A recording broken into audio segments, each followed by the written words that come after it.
artístico en el Impulso. Es el frente que conformamos junto a los compañeros de Auge y de Brote. Hoy es 23 de abril y estamos a un año de la gran marcha federal universitaria, que bueno, me imagino que muchos de acá hemos estado por allá. Y creemos que otra forma de defender nuestra universidad, de defender nuestra educación, es defender nuestra formación, es incorporar enfoques y perspectivas que quedan por fuera de las materias obligatorias de la FACU, y creemos que construir colectivamente el conocimiento y debatirlo es enriquecedor para los profesionales que queremos ser. Bueno, en línea con eso, mañana tenemos festival para encontrarnos y seguir construyendo desde un lado más artístico y lúdico. Y bueno, los dejo con la presentación de la charla. Es sobre terapias conductuales contextuales con la capa de Geraldine Panelli, a quien le agradecemos muchísimo por su tiempo y su generosidad con nosotros. Así que, sin más, le paso el micrófono. Gracias, Pili. ¿Cómo andan? ¿Se escucha bien ahí? ¿Sí? Si no me avisan si se llega a escuchar mal. Bueno, yo esperaba ver caras, le había dicho a Pili, no me pongan en esos YouTube de link que no veo a nadie y de repente igual tampoco veo a nadie, estaban todos con la cámara apagada. ¿Qué onda? No importa que haya ojeras, yo también tengo ojeras miércoles a esta hora, pero si pueden prender sus cámaras, a mí no me molesta ni que fumen, ni que tomen mate, ni que coman una hamburguesa en la cámara, prefiero cualquier cosa antes de ver cámaras apagadas, así que quienes se quieran copar ahí prendiendo sus cámaras para que tenga alguna referencia de si se están aburriendo, si no, si están escuchando, si no. Y además también para poder interactuar un poco, que si no es como bastante feo la virtualidad. Gracias, Abigail, qué genia.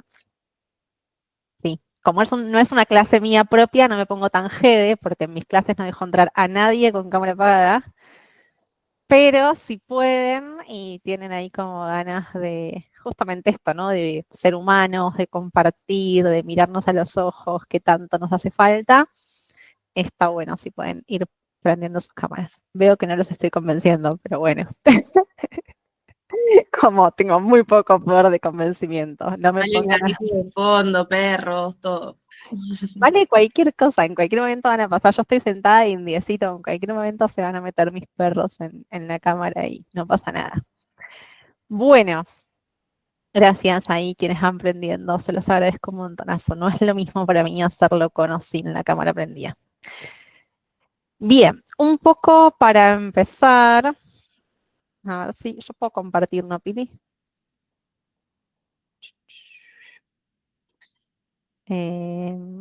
Nos convoca hoy pensar esto de qué son las terapias contextuales. En realidad yo diría conductuales, contextuales, porque en realidad contextuales hay varias, pero yo soy de las conductuales contextuales. Ahí están viendo la pantalla, ¿verdad? Ustedes. Bien. Y genial. ¿Por qué vengo yo y no viene otra persona a dar la charla, no? Como que quizás le podría aportar yo. Yo vengo ya con formación desde antes de recibirme conductual. Yo tuve el privilegio de no ir a la UBA, ir a una universidad privada, y que justo mi universidad, la directora de cátedra en ese momento era una persona con una mirada más basada en la evidencia, después cambió y fue mutando un poco en la facultad donde estudié, pero yo justo agarré como esa camadita en donde nos fuimos formando en modelos más conductuales, mucho más cognitivo que contextuales. Ahora vamos a ver un poco las diferencias, pero bueno, mi formación ya de base empezó desde acá. Si bien cursé psicoanálisis 1, psicoanálisis 2, Lacan, no sé, la formación troncal, cuando veíamos infancia, adultez, gerontez, orientación vocacional, como todos los lineamientos que iban como transversales a las materias, tenían más que ver con esta mirada conductual, más cognitiva en ese momento. Después de que me recibí, me empecé a formar y empecé a trabajar mucho desde el análisis de la conducta, como toda la parte cognitiva que yo sabía o que yo había medio estudiado, no me cerraba mucho a la hora de aplicar, trabajaba con población con autismo, muchos no verbales, entonces, bueno, ¿cómo hago para hablar sobre los sentimientos, las emociones, los pensamientos con niños que no pueden hablar? o que todavía no pueden desarrollar ese tipo de comunicación, y empecé a entrenarme mucho en lo que se llama ABA, que es un modelo de análisis de la conducta puro. Una vez que me aburrí, porque voy aburriéndome y cambiando de cosas, me aburrí, dejó de ser rentable, todos sabemos lo que pasa con discapacidad en este país. Trabajaba de sol a sombra, recorría toda la capital federal y parte del zona oeste en tren, en bondi, no sé qué. Me empecé a especializar más en lo que era la clínica con personas neurotípicas, con niños y adolescentes primero, y después también me metí un poco con jóvenes adultos, y empecé ahí ya como a incorporar, che, lo cogni no me cierra, esta filosofía que tiene de base no va conmigo, como que había muchas cosas que no me cuadraban a mí en la forma en la que yo miraba el mundo. Y cuando conocí las contextuales, propiamente me empecé a entrenar en ACT, en terapia de aceptación y compromiso, mi cabeza explotó. Tipo, un día me desperté, leí un libro y cambió mi vida para siempre. ¿Por qué? Porque encontré una forma de trabajo que era muy coherente con lo que yo pensaba. Entonces, hoy quiero que ustedes se enamoren de la psicoterapia contextual, quiero poder hacer eso. El libro se llama Una vida valiosa, de Manuela O'Connell, que es mi gran maestra con quien vengo entrenando hace bastantes años, en diferentes formatos, pero siempre que puedo algo hago con ella. Autora argentina, hoy por hoy es presidenta de la ICBS, que es esta orga que está acá de colores azul, amarillo y verde. Que es una orga internacional y es la primera latinoamericana que es parte del board de la ICBS, así que un aplauso para Manu. Y la idea hoy es poder compartirles un poco de esto, ¿no? De qué es lo que a mí me apasiona, qué diferencias vi, por qué digo esto de me encajaba o no me encajaba con la mirada de mundo, y un poco que podamos empezar a diferenciar. Yo sé que en la UBA aparece como mucho esto de los TCCCCC, y en muchos lugares no aparece cuando no sabemos ya cuántas C tenemos, pero no somos todos lo mismo y no hacemos todo lo mismo, y a mí siempre me gusta marcar eso, que no hay una cosa que esté buena o una cosa que está mala, sino que nosotros deberíamos de trabajar desde donde nosotros miramos el mundo, ¿no? Como si nuestra forma filosófica de estar paradas, de interactuar con personas, de pensar la humanidad, de pensar la salud, de pensar la enfermedad, no está de la mano con la teoría que yo uso, estoy al horno. Que no hay manera de sostenerlo, no hay manera de explicarlo con amor, no hay manera de sentirlo, de vivirlo. Entonces no hay una que esté mejor o peor, sino que son distintas. Y un poco de quién soy, de qué hago, para que me conozcan y sepan cómo está loca que viene acá un miércoles a la tarde a pedirnos que prendamos la cámara. Ando por todos estos lugares. Soy directora en CTIN, que es una ONG, quizás algunos la conocen porque hemos estado por ahí por la FACU haciendo cosas de inclusión escolar, o porque nos ven jodiendo con los flyers de estamos buscando APND, por favor, alguien mande su CV. También soy directora de posgrado en la Universidad UBA, en una diplomatura en infanto juvenil desde el 2020. Estoy en la posta de salud y cuidado, que es una orga que lo que hace es estar con personas en situación de represión. Después escribo en Ciencia, que es una página que les recomiendo porque mayormente tiene contenido gratuito en español sobre psicología basada en la evidencia, y escriben personas de nuestro mundo. No sé si conocen a Fabián Maero, Paula Quintero, que escriben en esta revista, y la verdad que el contenido para ser accesible, estar en español, es de muy, muy buena calidad. Y por último, estoy en un grupo de colegas que se llama Experiencia, que lo que hacemos es brindar capacitaciones y terapia dentro de lo que es la terapia de aceptación y compromiso. Un poco estos son los lugares por donde ando. Y la ICB es que la menciono, soy miembro activa. Tenemos un chapter argentino que también, por ejemplo, para estudiantes, la membresía en el chapter es gratuita, y ahora hay un montón de formaciones que se están dando de forma gratuita para estudiantes. Después, una vez que dejan de ser estudiantes, van a tener que pagar. Pero mientras son estudiantes, pueden acceder a un montón de cosas, de charlas, de formaciones, de grupos de pares, que la verdad que no tiene desperdicio, porque formarse en estos modelos es muy caro, sobre todo porque no hay tanto en español y tanto en nuestro país, e inclusive lo que hay es bastante caro. Entonces, aprovechen y pululen por esos espacios, miren lo que hay, ¿sí? Tema de la charla. Yo les traje algunas cositas para interactuar y si tienen alguna pregunta pueden abrir el micrófono, no somos tantos y lo conversamos. Y no soy quien viene acá a traer la verdad absoluta de nada. Cualquier cosa que a ustedes no les cierra, les hace ruido, escucharon a alguien que dijo algo diferente y quieren preguntar, bienvenido sea, como esto de construir, de debatir, creo que nos ayuda un poco también a que las cosas nos queden más claras. Todos fuimos variando, yo antes decía que era psicóloga cognitiva y me quiero matar, pero todos vamos variando en nuestras descripciones, en qué hacemos, en quiénes somos, y está bien no resistir, no resistir archivo, ¿no? Como creo que es algo que a veces cuando somos profesionales nos enseñan, no, todo tiene que ser perfecto, no te puedes equivocar, lo que digas tiene que estar de bien cuidado. Somos humanos, todos nos equivocamos, todos cambiamos y está bien que sea de esa manera. Como amiguémonos con la idea de que podemos cambiar. Entonces, la primera pregunta que traía para ustedes, para poder entrar en tema y ir viendo esto de las diferencias, de lo curioso, es, ¿qué significa para ustedes estar sano en psicoterapia? Como, ¿qué es la salud? ¿Qué escucharon? ¿Qué vieron en la facu? ¿Alguna palabra que se les ocurra? Y las invito, si pueden y quieren, a meterse en ese QR o les puedo pasar también el link por mensajito para quienes por ahí están desde el celu. Déjenme ver cómo es esto de la tecnología. Eh, ya. Y que podamos empezar a investigar, como en esto de no hay nada bien, mal, bueno, malo. ¿Qué es para ustedes estar sano?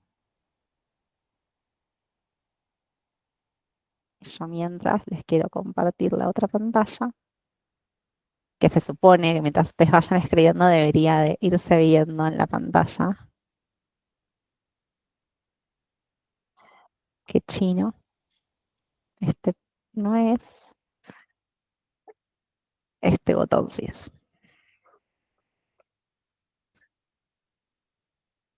Bien,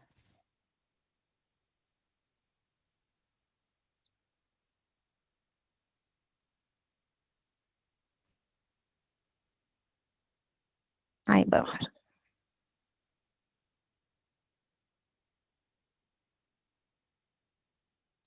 Me gustan estos juegos a mí. Equilibrio físico y mental, bienestar emocional, ausencia de patología, alinearse a los valores, autonomía, comunidad, calculo que quisieron poner, estabilidad, alinearse a los valores, pleno bienestar, flexibilidad, amor, tanto individuo como, ahí me falta una palabra, la que puso si quiere completar mi visa. Bien.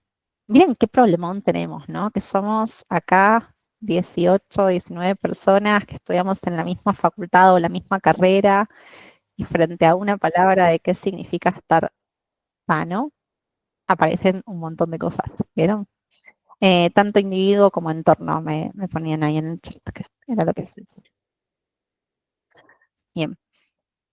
¿Alguna vez notaron esto en la facu? Como que según qué profesor cae, depende de la materia, la definición de salud varía y es como, para, es una sola palabra, ¿cómo puede tener tantas definiciones diferentes? ¿Sí? Bien. Eso pasa por esto que yo les digo de la mirada de mundo. Como, ¿cuál es la mirada de mundo que yo tengo? Yo no soy la hija de nadie que está en esta sala, así que alguien le está poniendo hola, mi hija, a otra persona, que no soy yo. Creo que mi mamá no se conecta. A veces se conecta solo a hacer el aguante cuando le pido, pero hoy no le pasé el link. Eh, Esto, ¿no? Como, ¿qué mirada de mundo tengo? Y aparecen acá algunas palabras como patología, que también podríamos preguntarnos, ¿no? ¿Qué es la psicopatología? Podríamos también preguntarnos qué es el bienestar o qué es la flexibilidad, qué son los valores. Como cada una de estas palabras que nosotras tomamos, seguramente nos pase lo mismo que con la palabra salud. Quizás lo que es para mí flexibilidad no va a ser lo mismo que para cualquiera de ustedes. Y podríamos estar haciendo este juego con cualquier palabra que se nos ocurra referido a nuestra profesión.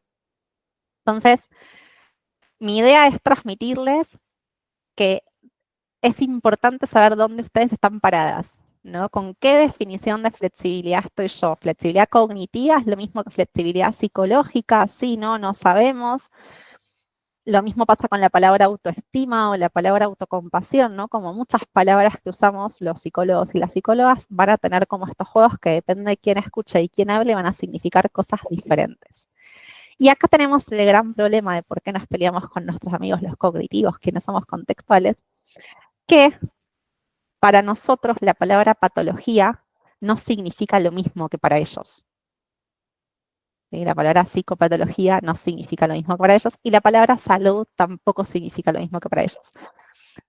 Pili cuando me invitó acá me decía, no te querés sumar a un debate, no sé qué, con psicoanálisis. Yo de psicoanálisis no sé nada, entonces no les puedo decir cuál es la definición de salud o de enfermedad o de psicopatología para el psicoanálisis. Si alguna la tiene re clara y la quiere compartir, es re bienvenida. Pero sí les puedo decir eso, ¿no? Que los grupos con los que nos suelen nuclear y que solemos pensar, bueno, somos todos iguales, cognitivos, contextuales, entendemos por estas palabras cosas diferentes. Y para mí es re importante que eso quede claro, porque es la identidad del tipo de terapia que voy a hacer. Es como quién soy yo y para qué trabajo. Yo trabajo para que la persona simplemente tenga reducción de síntomas, por ejemplo, una persona que viene teniendo 5 o 6 ataques de pánico a la semana. Mi trabajo apunta a que esta persona deje de tener ataques de pánico o mi trabajo apunta a que esta persona, incluso teniendo ataques de pánico, pueda tener una vida que valga la pena ser vivida. Y esa va a ser la diferencia del enfoque terapéutico. Bien, desde el psicoanálisis se habla de la capacidad disponible para producir y gozar. A mí tampoco me queda claro nada de eso, pero es interesante. Yo les dejo como esto picando de que quizás con amigas, con colegas pueden jugar un poco a pensar esto de las palabras. No sé, a mí me hubiese gustado que alguien me lo dijera, claro, cuando empecé a estudiar, como, che, mirá que vas a leer un libro y va a significar cualquier cosa distinta a una que otra cosa. Voy a volver a la presentación para no irme por las ramas. Bien.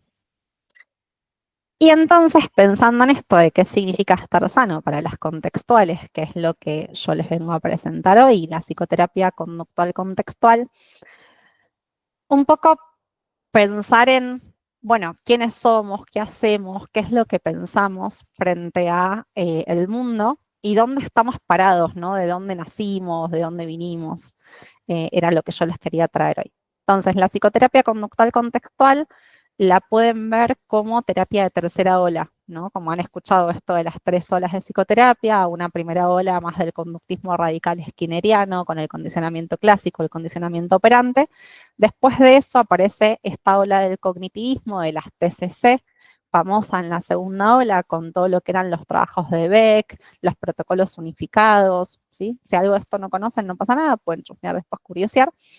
Y después en esta tercera ola del contextualismo funcional, que acá, claro, Argentina llega todo 10.000 años más tarde, en otro idioma, las traducciones son malas, uno ve traducciones de libros de Skinner, se quiere matar con las cosas que están escritas ahí, pero la realidad es que no es que una evoluciona en la otra, entonces una es mejor que la otra, o que una va tomando tipo mamushka y se van como creando como super psicoterapias una arriba de la otra, sino que son diferentes en cuestión de qué años se crearon, cuándo aparecieron, quiénes las conformaron y esto de qué raíces filosóficas toman, ¿sí? La raíz filosófica que viene a tomar la psicoterapia conductual contextual es el contextualismo funcional y la raíz filosófica del cognitivismo es otra.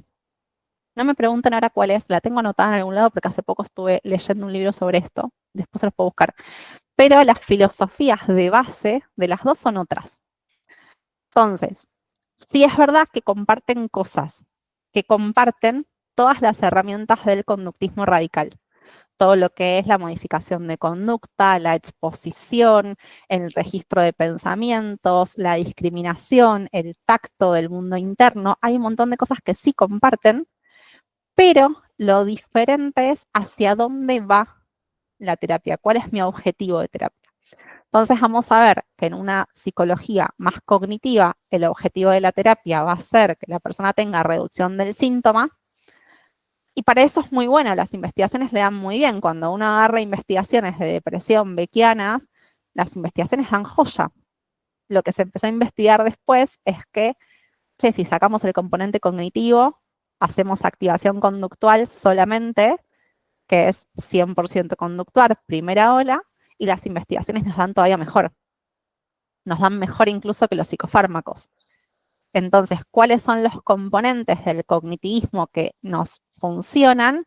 Creemos que la parte más conductual. No le queremos desmerecer ahí a los cognitivos todo lo que armaron después, porque ahora están armando todo lo que es la terapia basada en procesos junto con los contextuales, que está muy bueno lo que están desarrollando, pero lo que se descubrió es eso, que si yo saco el componente cognitivo, la terapia conductual es efectiva. Muchas veces, incluso más, con más evidencia y con menor tiempo. ¿Y qué decimos nosotros? ¿Cuál es nuestro objetivo terapéutico? Es que la persona pueda vivir una vida que valga la pena ser vivida. Eso es como el huevo y la gallina, que viene primero, el huevo y la gallina.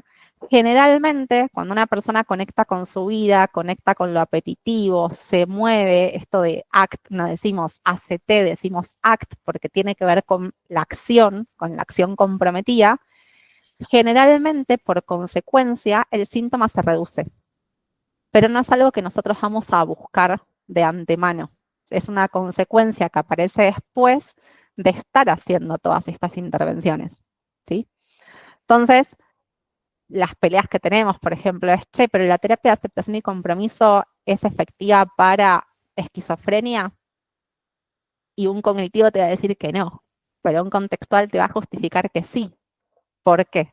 Porque si vos ves las investigaciones de cognitivos, hay una reducción del síntoma, hay menos alucinaciones, pero hay más reinserción hospitalaria. La gente se reinterna más veces. En cambio, los contextuales, en las investigaciones, las alucinaciones siguen estando presentes, simplemente que las personas las reconocen como alucinaciones, no le hacen caso y pueden vivir una vida totalmente funcional, lo que hace que tengan mucha menos reinserción de hospitalización.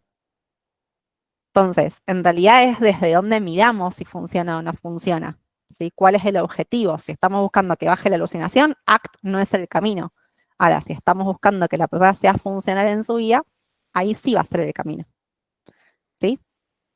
Entonces, hasta la ciencia tiene sus vericuetos. Esto de hacemos terapia basada en la evidencia y la ciencia y no sé qué, es mentira. Nada está estudiado en nuestra población, toda la ciencia está súper colonizada, nada está adaptado a la población con la que trabajamos. Entonces, hacemos lo mejor que podemos con las herramientas que tenemos, pero el que diga que hace 100% ciencia, nos está metiendo el perro, ¿sí? Entonces, eso un poco para mí es re curioso pensar esto de cómo medimos el objetivo de lo que hacemos y cuáles son las diferencias. Ahí vamos con la DBT. La DBT es un gran tema. Ahí les traje para hablar sobre eso.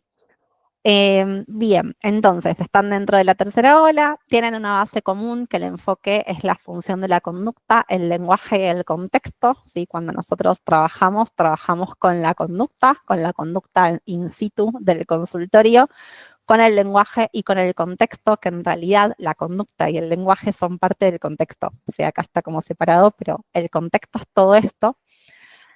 Y una crítica que se hace mucho con Skinner es esto de, no, pero a Skinner no le importaban los pensamientos, las emociones, lo que pasa dentro de la piel. Bueno, yo los invito a todos a leer sobre el texto de Skinner sobre el conductismo, que él hace toda una descripción de cómo podemos acceder y cómo podemos entonces predecir los comportamientos de dentro de la piel. El que dice eso es porque nunca leyó a Skinner y porque repitió algo que le dijo un vecino. Hay un texto fundamental donde Skinner nos trae esto y es todo lo que se empieza a desarrollar después con todo lo que es la conducta verbal y la teoría de los marcos relacionales. Y nosotros cuando hablamos de contexto, no solamente hablamos del contexto de la fuera de la persona como antecedente a, sino que también hablamos del contexto del adentro de la persona y es el que más usamos. ¿Qué es el contexto de adentro de la persona? A mí me gusta pensar que es todo lo que está adentro de la piel, porque si pensamos en la mente, solamente se nos va a venir a la mente como esto de, bueno, pensamientos, emociones. hay muchas otras cosas que nos pasan en el cuerpo que también están adentro de la piel y que son conductas no observables para la afuera. Cuando uno tiene ansiedad, siente cómo se le va el corazón a 1000 por hora, cómo se le cierra la garganta, cómo empieza a transpirar frío, como esa sensación de frío. Todo eso es adentro de la piel, es contexto para la conducta. El famoso impulso de yo me enojo y grito o yo me enojo y pego, lo que viene ahí en esa cadena de cosas no es que la persona pensó que estaba enojada, conectó con el enojo y entonces le pegó. No, lo que viene ahí es un impulso que me corre por las venas, que me vuelvo el increíble Hulk y le pegué, como si vamos ahí a lo fino, ¿no? Entonces, todo eso nosotros lo vamos a ver como contexto porque justamente es donde nos da la chance de modificar algo, ¿sí? Nosotros no podemos ir con la familia de nuestro consultante y hacer modificaciones vinculares desde lo externo. El único contexto que nosotros podemos cambiar y moldear es el que se presenta dentro de la sesión, ¿sí? En nuestra comunicación, en nuestra conversación clínica. Y dentro de esa conversación clínica, lo que nosotros vamos a intentar hacer es justamente invitar a este contexto debajo de la piel a estar ahí, a estar presente, a poder describirlo. Y con eso vamos a trabajar. Bien, se interesan más en cómo una conducta se relaciona con el entorno y no si es buena o mala en sí. Esto de nosotros pensamos que no hay personas buenas o malas. Esto de la mirada del mundo no vuelve a aparecer. Otras teorías pueden decir que sí, pero hay personas que son malas, o hay personas que son buenas, o hay comportamientos malos, Hola, o hay comportamientos buenos. ¿Alguien quiere decir algo? yo Dime. me gusta. Qué bueno, Ujú. me alegro que te guste y que se aguanten mi voz así toda alterada que a esta hora se pone como medio hiperactiva. Yo también quería decir algo. Quería saber si eso que decías de todo lo que pasa adentro, también abajo de la piel, podría incluir, no sé si enfermedad, pero alguna situación física que por ahí te predispone Ujú. a que o sea, por ejemplo, estás desnutrido y eso obviamente también va a afectar en tu situación emocional. O Exacto, sea, si el no es dolor algo crónico. solamente emocional, digamos. Claro, eso. Exacto, sí, el dolor crónico, la sensación de hambre, la sensación de cansancio, la sensación de estar abrumados, como cualquier cosa que literalmente nos pasa en el cuerpo, va a estar dentro de estas cosas a considerar en el contexto. Ahí está claro, ¿vale? Sí, sí, gracias. Bien, de nada. Y justamente donde tiene más, una de las partes donde tiene más evidencia ACT, tipo donde nace la evidencia fuerte de ACT que se paró en la ciencia y dijo acá estoy, es con el dolor crónico. Los protocolos para trabajar con dolor crónico, tanto en niños como en adultos, están recontra bien de evidencia, como es donde primero se fue a agarrar ahí ACT de la ciencia. Esto de que la conducta no es buena o mala en sí, nosotros lo que vemos es que dentro de lo que es nuestro contexto socioverbal, tenemos lo que se llama la construcción de reglas a seguir, ¿no? Esto de cómo me debería de comportar en determinado contexto, qué debería decir, cómo debería de decirlo, y eso está influenciado por un montón de variables contextuales, desde el género que tengo, desde el lugar donde nací, la cultura en donde estoy inmersa, mi propio contexto socioverbal, que a veces puede coincidir o no con la cultura, con mi género al nacer, perdón, con mi género asignado al nacer. Entonces, hay un montón de cuestiones que tienen que ver con esto de, che, esta conducta es mala o es buena en relación al contexto en donde se despliega, y para nosotros no son buenas o malas en sí mismas, sino que tiene que ver con el contexto, ¿no? Pegarle a alguien, podríamos decir, bueno, la violencia es mala, pero si de repente vienen a golpearme o agredirme y la única forma en la que tengo que defenderme es pegar, ¿estaría mal hacerlo? Y ahí se abre otra pregunta, de quién soy yo como Geraldine Panelli, terapeuta black, que le puede venir a decir a otro lo que está bien o lo que está mal hacer, ¿no? Como eh, pensándolo como desde ese lugar del terapeuta, y también esto de la historia de aprendizaje de la persona. Las personas se comportan de determinada manera por su historia de aprendizaje, por el contexto en donde están y por cómo fueron moldeados. Entonces también pensamos esto de no hay personas malas o personas buenas. Si me preguntan ahora, mi ley para mí resale de esta fórmula y podría ser una persona mala en sí misma, perdón el chiste. Pero sí creo que está bueno pensar cuando se nos presentan personas en la consulta, salirnos de este lugar de, che, es malo o bueno, porque si no hay cosas con las que no vamos a poder trabajar nunca, ¿no? Como, no sé, hombres que han sido violentos con sus mujeres, para mí es una población que re necesita terapia. Ahora, si yo me pongo a juzgar si es bueno o malo, probablemente no esté en una situación para poder brindar esa asistencia a esas personas, ¿no? Entonces, esta mirada de la construcción, no sé, las personas que están encarceladas, ¿son malas? O la mayoría han vivido una situación de vulneración de derechos durante toda su vida, con dos o más formas de violencia en primera infancia, lo que hace que resulte más probable que cometan conductas delictivas. ¿Sí? Como, bueno, yo tengo esta mirada, y por eso vuelvo al zapato que me quede entre la teoría, la filosofía, la mirada de mundo. Yo no podría trabajar nunca con una ciencia que me diga que esas personas son malas per se. No iría conmigo. Entonces las invito a hacerse esas preguntas. Bien, esto que ya dijimos, que en lugar de eliminar síntomas, buscamos promover la flexibilidad psicológica y la vitalidad. Ahora en un slide les voy a contar qué es esto de la flexibilidad psicológica y la vitalidad para que quede claro, pero nuestro objetivo en psicoterapia de las terapias contextuales es buscar la flexibilidad psicológica. Como ese va a ser nuestro objetivo de investigación. No es la reducción del síntoma, no es que la ansiedad se vaya, no es que la depresión se vaya, no es que el dolor crónico se vaya, sino buscar la flexibilidad psicológica. Y algo también ahí que nos diferencia mucho de las cognis es, no sé si, bueno, ustedes la mayoría son muy jovencitas, no sé, Piri, si vos lo llegaste a ver, pero cuando entraron las cognitivas a la facultad, nosotros nos identificábamos con el DSM abajo del brazo. En ese momento no había tantos ebooks. Y como vos marcabas que eras cognitivo, yo no estudié ahí, pero iba a posgrado o a hacer cosas a la facultad. Y vos veías eso, ¿no? Como los cognis con el DSM ahí agarrados, porque la ciencia y los diagnósticos, si hay que diagnosticar, bueno, las terapias contextuales dicen, los diagnósticos no nos sirven para nada.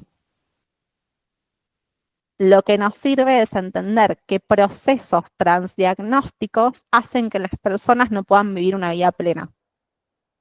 ¿Sí? Y a partir de esos procesos, trabajarlos de forma separados, como por ejemplo, trabajar la rumia y la preocupación, que son características de la depresión, de la ansiedad, del TOC, los trastornos de la conducta alimentaria, de las TLP, de millones de diagnósticos.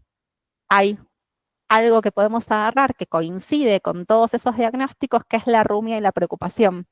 Entonces tenemos protocolos para trabajar la rumia y la preocupación en cualquiera de esos diagnósticos. Después tenemos protocolos para trabajar el perfeccionismo, que quizás es más propio de un TOC, de un autismo de alto funcionamiento, pero tenemos protocolos para trabajar la perfección, ¿sí? Y así sucesivamente con diferentes procesos. ¿Qué quiere decir? ¿Que saber el diagnóstico a mí no me importa? Sí, no. Ahí mi mirada del mundo está un poco como que todavía no se encuentra en dónde se para. Sí creo que es verdad que cada vez sí estamos diagnosticando más y cada vez la sociedad está más enferma, entre muchas comillas, y tenemos cada vez más gente con diagnóstico, ¿no? Yo trabajo en inclusión escolar y en cada aula tenemos 2, 3 chicos con diagnóstico de algo, sin contar los neurotípicos tipo ansiedad, depresión, solamente contando los que entran en las neurodivergencias. Y viendo a mis amigas, a mí misma, y yo agarro el DSM y le pego un par, ¿no? Como ahí de lleno. No me animo siquiera a meterme a investigar mucho. Entonces, ¿para qué nos sirve el diagnóstico en algunas cuestiones que tenemos que saber? Es que si yo trabajo con una persona que tiene trastornos de la conducta alimentaria, yo tengo que conocer médicamente, orgánicamente, qué le pasa a una persona con trastornos de la conducta alimentaria, cuándo va a tener amenorrea, en qué momento, qué pasa cuando la persona vomita excesivamente, etcétera, etcétera, etcétera. Y si yo trabajo con una persona dentro del espectro, también me interesan las características identificativas del espectro, ¿no? Entonces, yo creo que ahí todavía nos falta un poco de poder buscar una forma en la que podamos hablar, que creo que esta nueva forma de pensar las neurodivergencias, en lugar de ver los trastornos y hablar más de condiciones, podría estar llegando a unar alguna de estas cositas, pero sí creo que tenemos que salir del DSM y de pensar de que todas las personas que entran en un diagnóstico están enfermas, porque literalmente estaría enfermo el 90% de la población, y así es como estamos, que el 90% de la población adulta toma somníferos para dormir.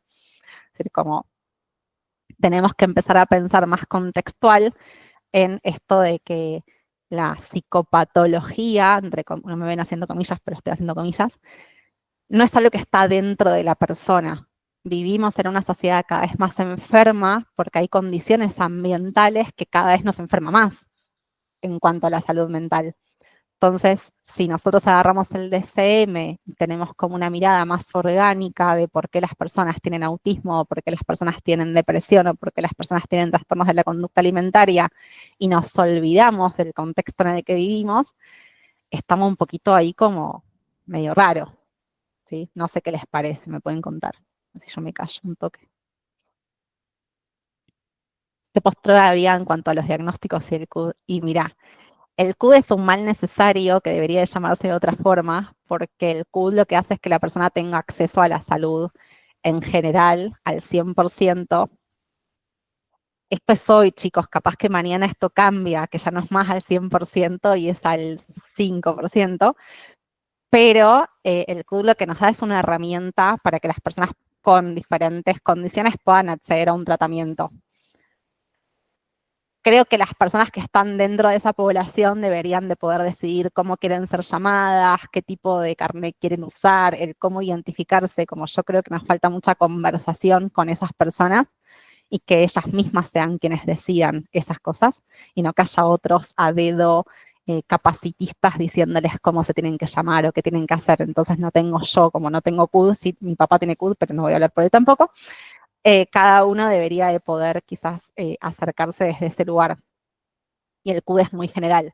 Y también si me preguntan a mí, yo creo que Argentina, salud pública, cualquier persona con necesidades de salud o educación, sean cual fueran, deberían de estar accesibles para todos. No que un tratamiento de psicoterapia hoy te coste, no sé, 40.000 pesos la sesión, porque ahí se va todo por los aires. Pero bueno, esa es otra discusión. No sé cuánto tiempo más se sostendrá el CUD, no porque lo saquen, sino porque está todo desfinanciado. Es decir, hay un terapeuta que trabaja por CUD, cobra 10.000 pesos la hora, 13 creo. Nadie va a trabajar con CUD en los próximos años, como es muy difícil. Bien. Perdón, quería agregar algo que vos recién mencionaste, esto de tener en cuenta el contexto social, político, económico.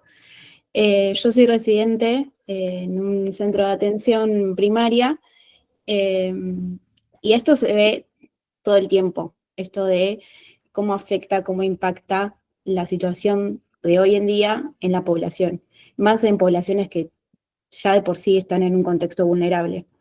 No sé, gente que por ahí ha perdido su trabajo, gente que no puede cumplir con las 4 comidas del día para poder darle a los chicos. Todo eso genera malestar, en muchos casos ansiedad, depresión, incluso hasta consumos problemáticos, que después, o sea, uno por ahí capaz los ve como aislados, pero vienen, digamos, de alguna manera derivados de todo este contexto actual. Sí, nada, quería agregar eso. Gracias, Avi. Sí, re. Para mí es imposible pensar la salud mental sin tener en cuenta como todos estos aspectos. Y me parece horrible, es decir, cada vez la psicoterapia es más individual, más como muy enfocado en la clínica, cada vez trabajamos más solos, es como re difícil encontrar equipos para trabajar que no te estén sobreexplotando o que no te estén reteniendo guita solamente por participar en un grupo, como que yo soy muy agradecida de los lugares en donde trabajo, pero también siento mucha culpa cuando hago una entrevista laboral y le digo a una piba, vení, tenés que trabajar 3 veces por semana, tantas horas y te voy a pagar 350.000 pesos, hoy siento culpa. Es decir, como el año pasado casi tenemos que cerrar el centro porque ninguno de nosotros quería seguir verbalizando esas cosas. Entonces, yo creo que hay algo ahí de esto, ¿no? De juntarnos, de hablar, de que estos temas los podamos debatir, y ahí Pili seguro en el Impulso tienen formas, ¿no? De poder encauzar estos temas en quizás actividades o cosas que se puedan hacer, pero la realidad es que si me preguntan hoy, ayer, yo siento una desesperanza tan grande de que esto vaya a cambiar en el próximo tiempo, que no sé, es eso, es como acercarse, intentar abrazarnos y mantenernos tipo tortuga uno al lado del otro y hacer lo mejor que podamos, como y verbalizarlo, esto, bueno, hacerlo con vergüenza o decir yo sé que es injusto, pero bueno, es el rol que me está tocando hoy. Y lo mismo cuando recibimos esas historias, ¿no? Como saber que nos van a movilizar a nosotros en el alma. Eh, y justamente buscar eso, buscar que no nos corrompa el sistema y que terminamos siendo, a mí mis amigas me cargan, ¿no? La psicóloga cheta, yo soy casi del Bajo Flores, tipo la gente virtualmente no sé qué cree de mí, pero no convertirse en ese estereotipo y poder seguir como chicaneando y buscando la forma en que lo comunitario no se nos salga, ¿no? De que no querramos hacer cualquiera en el consultorio. Pero bueno, volviendo a la charla, porque me encanta hablar de eso, pero no es el tema de hoy. Piri otro día, así que lo hacemos. Viendo esto de la flexibilidad psicológica, igual tiene mucho que ver con esto que veníamos hablando del contexto, porque hay una realidad. Nosotros en el consultorio, esto, ¿no? En la investigación, en la clínica, en el protocolo, vamos a buscar este objetivo, que es que la persona pueda contactar con sus eventos privados, pensamientos, emociones, sensaciones, de formas abierta y consciente sin evitarlos en función del contexto y de las consecuencias a largo plazo. Ahora se los traduzco porque para así poder elegir acciones coherentes con valores personales, incluso en presencia del malestar. Todo muy lindo, pero si no, ¿cómo que hago? ¿No? Como, ¿qué quiere venir a decir esto? Y ahí viene la diferencia con DBT que alguien habló y en la slide que viene creo que tengo para hablar sobre eso. Nosotros lo que pensamos es que las personas no tienen que aceptar lo que les sucede. Vieron que ahora está muy de moda esto en Instagram de, bueno, aceptemos lo que nos sucede, la vida es una sola, hay que aceptar lo que pasa en el universo. Un carajo. Nosotros lo que decimos, a veces el universo es una mierda, esto te genera un montón de malestar, encaucemos ese malestar en algo que tenga que ver con lo que te da vitalidad a vos, ¿no? ¿Cuál es tu sentido de vitalidad? ¿Cuál es tu sentido de vivir? ¿Qué te hace sentir vivo? Y en este punto es muy importante poder verlo sin perder este contexto, ¿no? Sin perder este contexto de que no siempre las personas se van a poder mover en esa dirección tan fácilmente, porque quizás no está el recurso económico, o no está el recurso del tiempo, o no está el recurso incluso hasta cognitivo, ¿no? Como socioeducativo para ir hacia ese lugar. Entonces es algo que tenemos que hay que trabajar. Felicitas. Estás levantando la mano.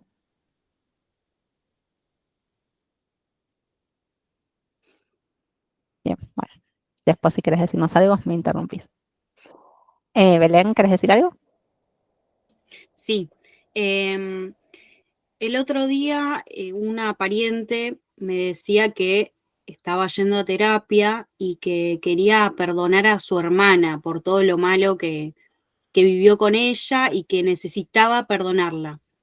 Y que fundamentalmente nada, iba por eso a terapia. Y yo en mi cabeza pensaba como, ¿es necesario perdonar para sanar o para seguir adelante? Y nada, me quedó dando vueltas por la cabeza eso. Bien.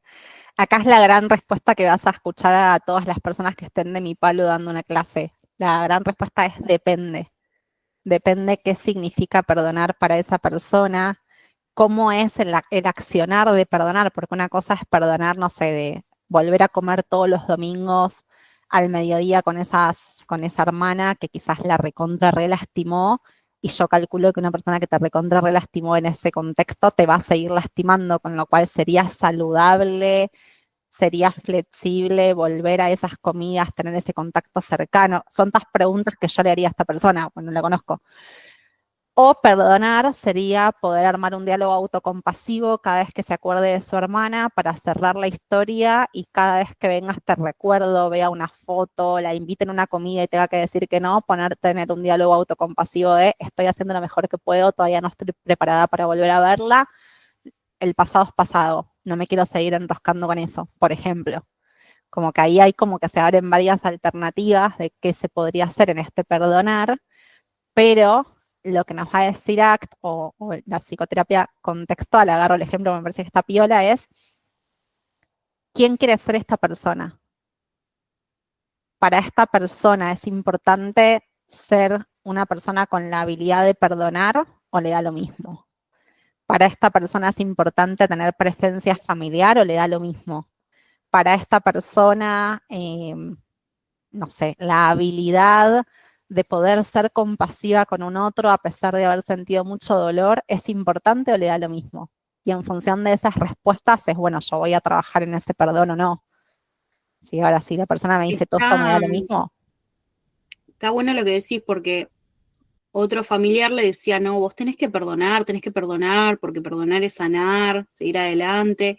Y tal vez ella se ponía en este punto de tener que perdonarla, por ahí no tanto por ella, sino porque, la sociedad dice, tengo que perdonar para estar bien. Las famosas reglas, Entonces está bueno verlo desde esa mirada. sí. La respuesta a todo va a ser depende, porque ven que acá está el dibujito este de la brújula y la tormenta atrás, ¿no? Como ese depende es, ¿esto que voy a hacer me va a acercar a ser la persona que yo quiero ser o me va a alejar de la persona que yo quiero ser? Y a partir de ahí es donde decidimos la intervención. Pero entonces tengo que construir con esa persona, esto es de coherente con los valores, ¿ven? Bueno, ¿y cómo yo sé que es coherente con los valores de esa persona? Bueno, no tiene que ser coherente con los valores de Geraldine, tiene que ser coherente con los valores de la persona que viene a terapia, ¿no? Entonces, empezar a construir esos valores, ese deseo de quién quiero ser, de cómo me quiero comportar, de cómo quiero estar parado en el mundo, son preguntas que jamás nos hacemos y estaría bueno hacérnoslas. Y a partir de ahí, ver esto de qué acciones voy a trabajar en la terapia. La flexibilidad psicológica no es algo con lo que nacemos, ¿sí? Es una habilidad o una competencia que entrenamos. Nadie nace ni es el 100% flexible las 24 horas del día, incluso la persona más iluminada como Buda. Nadie llega a ese extremo de flexibilidad psicológica.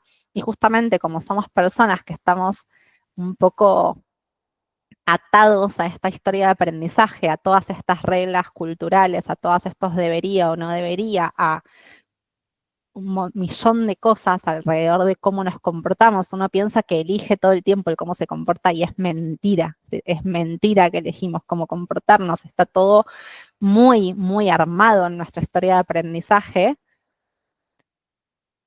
Lo que nos tiende a pasar es que nosotros no desaprendemos los comportamientos, ¿sí? Nuestro repertorio que ya aprendimos hasta acá, yo tengo 35, los repertorios que aprendí hasta acá, hasta mis 35 años, son repertorios que durante toda mi vida me han funcionado, mal, bien, mejor, peor, pero a corto plazo han funcionado, entonces se han instalado. Si yo de repente quiero agarrar esta competencia o habilidad, la empiezo a entrenar, pero de repente hay un estímulo muy fuerte que me viene como a sacudir, a hacer temblar el piso de quién soy, probablemente vuelva a algún comportamiento de los viejos. Si estas personas, no sé qué esto, que han tenido consumos problemáticos y de repente en determinado momento, después de 10 años, recaen. Lo mismo con los trastornos de la conducta alimentaria, personas que no habían vomitado en 5 o 6 años, de repente vuelven a vomitar. Es porque estos comportamientos no se desaprenden. Lo que hacemos es entrenar habilidades y comportamientos nuevos alternativos a esos, que estén alineados con valores. Tenemos un fuerte anclaje en el análisis funcional. Uno lee la definición de flexibilidad psicológica y parece que nos fumamos un churro y somos todos hippies, pero tiene una gran base en el análisis funcional del comportamiento verbal y no verbal. Esto de la discriminación contextual, vamos a responder de forma flexible y no automática. Lo que buscamos es que las personas dejen de reaccionar a su mundo interno, sino que aprendan a reconocer, tactar, darse cuenta cómo es ese mundo interno. Por eso trabajamos mucho el momento presente. Y una vez que yo ya sé entonces que para cuando me enojo, lo primero que aparece en mi cuerpo es como una bola de fuego entre las clavículas. Entonces ya sé que cuando aparece esa bola de fuego en la clavícula es mi señal para retirarme de la escena, para irme. no es mi señal para quedarme y empezar a gritar como una loca. No, esa señal que yo sentía en mi cuerpo es mi señal para irme, ¿sí? Y irme me alinea con quién quiero ser. Yo no quiero ser la persona que cuando se enoja grita. Y ustedes eso, no sé, yo trabajo mucho con papás y lo reescucho. Como, no puedo creer que otra vez le pegué una cachetada. La culpa que yo siento después de pegarle una cachetada, y lloran y se ponen muy mal después de esos eventos. Y es eso, es que están reaccionando al mundo interno, y lo que nosotros buscamos es poder reconocer y actuar de una forma diferente, esta forma más flexible, alineada con quién quiero ser. ¿Significa que no me puedo enojar? No. Significa que me puedo enojar, pero me puedo estar enojado y no pegar. Puedo hacer otra variedad de cosas que no sean pegar. Porque tampoco es que vamos a suprimir nuestro mundo interno, no. Tiene que ver con poder relacionarme con este mundo interno de una forma diferente. Está orientada a la funcionalidad de la conducta y no al bienestar inmediato. Esto es una diferenciación muy grande entre el corto plazo y el largo plazo. Cuando nosotros trabajamos en psicoterapia, lo que hacemos es poner mucho el foco en el largo plazo. Esto de quién quiero ser es la brújula a largo plazo, a la que nunca voy a llegar, porque yo nunca voy a poder ser, no sé, yo ahora estoy por tener una bebé y no estoy pensando, bueno, ¿qué tipo de madre quiero ser? Quiero ser atenta, quiero ser compasiva, quiero ser paciente. Nunca voy a llegar a ser el 100% paciente, el 100% presente, el 100% atenta, si son cosas que se van a ir construyendo y que van a ir creciendo con el tiempo si es que las trabajo. Espero poder trabajarlas porque la paciencia es algo que me encantaría tener. Ahora, ¿qué pasa en nuestra vida cotidiana? ¿Por qué es que siempre decimos, bueno, el lunes empiezo a ir al gimnasio y el lunes me levanto, suena la alarma y digo, mañana voy? ¿Qué hay ahí en ese momento? El lunes empiezo a comer saludable, compro todo lo que necesito el domingo y el lunes, che, ¿y si pedimos pizza y mañana arranco a comer saludable? Tenemos todo el tiempo el corto plazo a la vuelta de la esquina, como muy cerquita, y eso es lo que hace que después todo sea mucho más difícil de construir la vida que quiero o la forma en la que quiero estar. Felicitas, levantaste la mano. ¿Otra vez? No, fui yo. Ok, vale. Pero sí, levanté la mano. Nada, tenía la duda. Al ser algo así como que decís está a largo plazo y hay cosas que me parece que no se pueden medir, pero porque uno quizá no tiene pensado, quiero hacer tal cosa y eso implica, no sé, haber llegado, o sea, quiero ser más paciente o quiero ser paciente, pero como que a veces es difícil de medir y es algo que se construye constantemente, o sea, todos los días. Eso no es como, no puede llegar a ser un poco frustrante sentir que sí te das cuenta que sos quizá un poco más paciente, pero como que estás persiguiendo algo que no tiene final. Y bueno, igual justo con la paciencia, ejemplo raro porque implica ser paciente, ¿no? Como que seguir, pero no sé si se entiende lo que quiero decir. Como Sí, que sí, no puede llegar a ser frustrante. te entiendo. Sí, es uno de los puntos como fundamentales a trabajar esto de las acciones comprometidas con este quién quiero ser. Lo que hacemos ahí es conectar mucho con cómo te sentís cuando, así como conectamos con, che, cómo te sentís cuando le pegaste a tu hijo y te sentís una basura. Bueno, ¿y cómo te sentís? Me estás contando que ayer te acostaron a leer un cuento y que de repente él se equivocó en una palabra y vos, en lugar de enojarte como siempre porque estás frustrado, porque no está aprendiendo a leer, pudiste ser paciente y le pudiste decir cómo era la palabra y pudiste estar ahí. ¿Qué sentiste? Lo que hacemos es conectar mucho con esas sensaciones. Entonces, la próxima vez que la persona tenga oportunidad de actuar de esa manera, probablemente el estar en contacto con estas sensaciones haga que lo vuelva a repetir.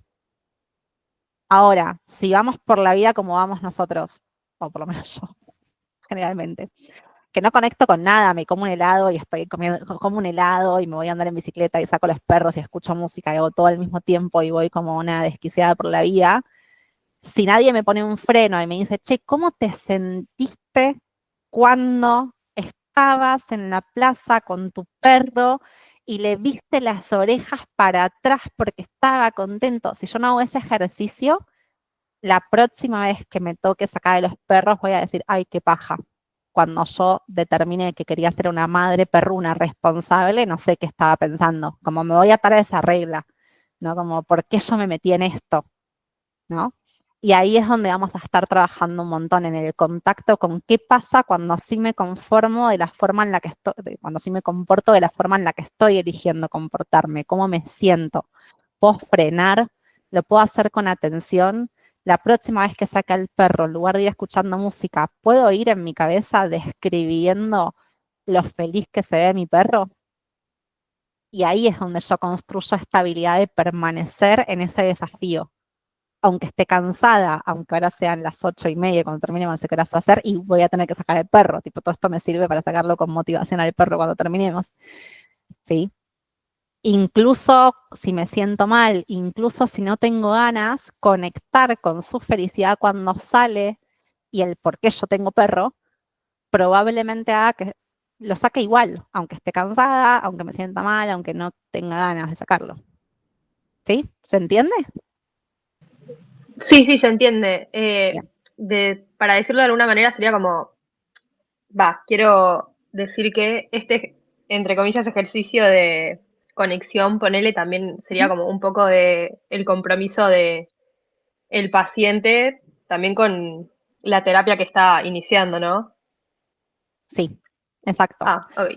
Y cada una, porque las terapias contextuales no son todas iguales, ya les traje para mostrarles cuáles. Alguien preguntaba si esto era mindfulness, sí, parte de ahí, de esta idea de hacer las cosas con presencia. Dentro de lo que es la terapia de aceptación y compromiso, para provocar este compromiso con el accionar del consultante, tenemos un proceso que se llama desesperanza creativa. Ahora no lo vamos a ver, pero si quieren chusmear, como hay formas clínicas de buscar ese compromiso. No es que yo le digo al paciente, bueno, para que esto funcione vos te tenés que comprometer. No, yo lo hago vivir toda una experiencia donde no le queda otra que comprometerse porque si no su vida va a ser una basura. Y a partir Claro, de ahí yo, me cree, se compromete y ahí arrancamos a trabajar.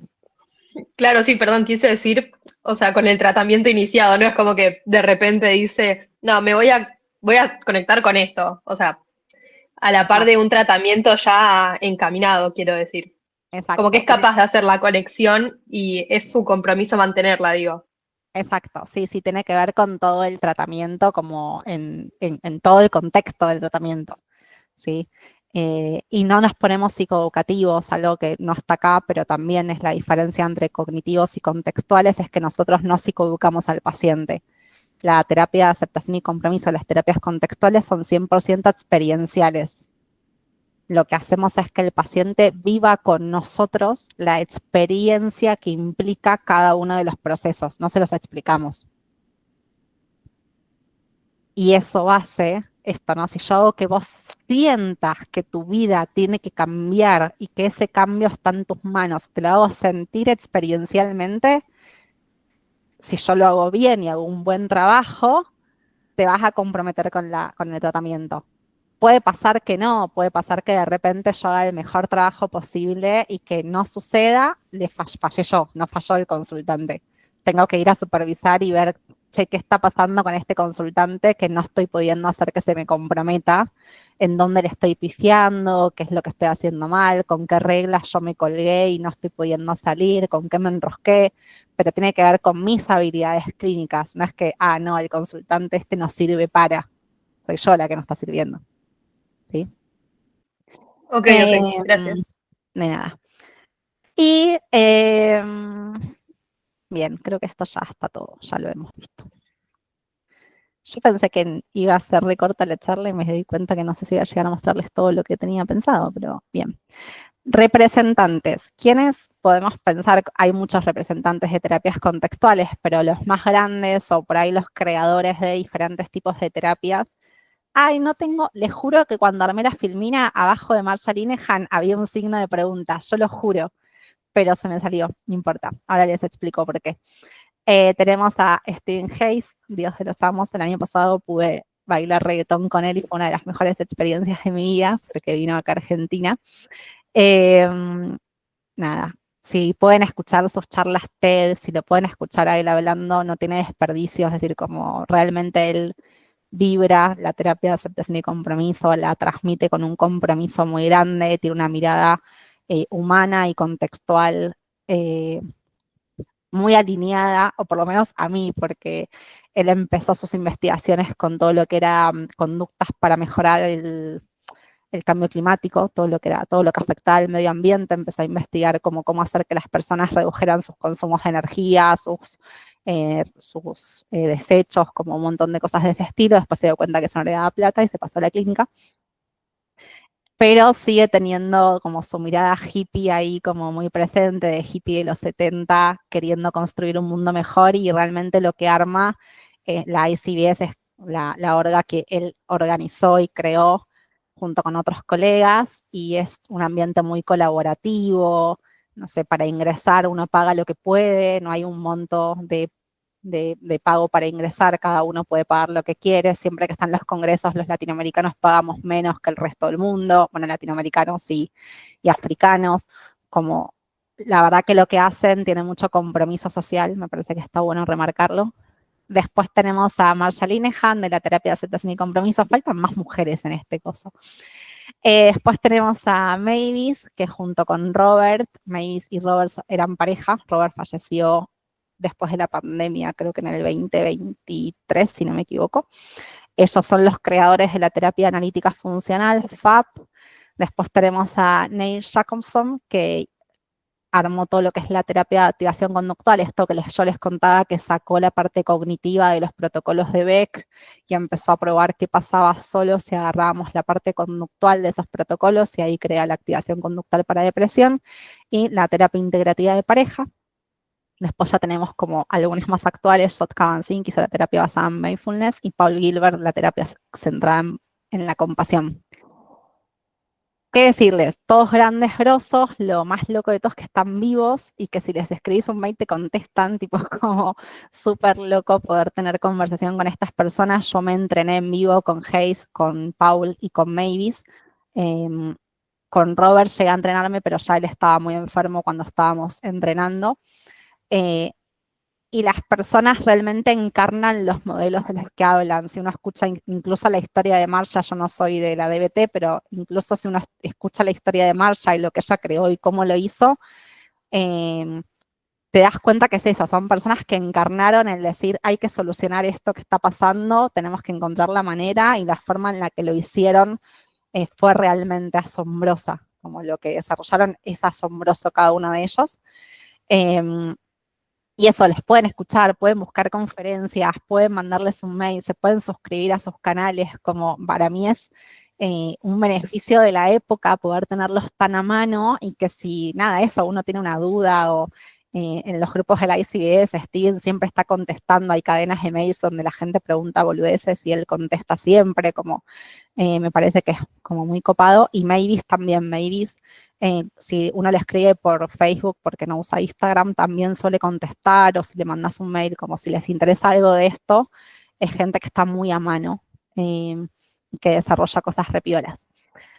¿Por qué tenía un signo con Marsha Linehan y la terapia de DBT? Que a mí me parece como curioso, y que quizás es algo de las particularidades que yo les puedo compartir y que puedo hacer venir como a romper con lo que uno escucha siempre. La DBT no es una terapia contextual, es una terapia de tercera ola, sí, por el año en el que se desarrolló.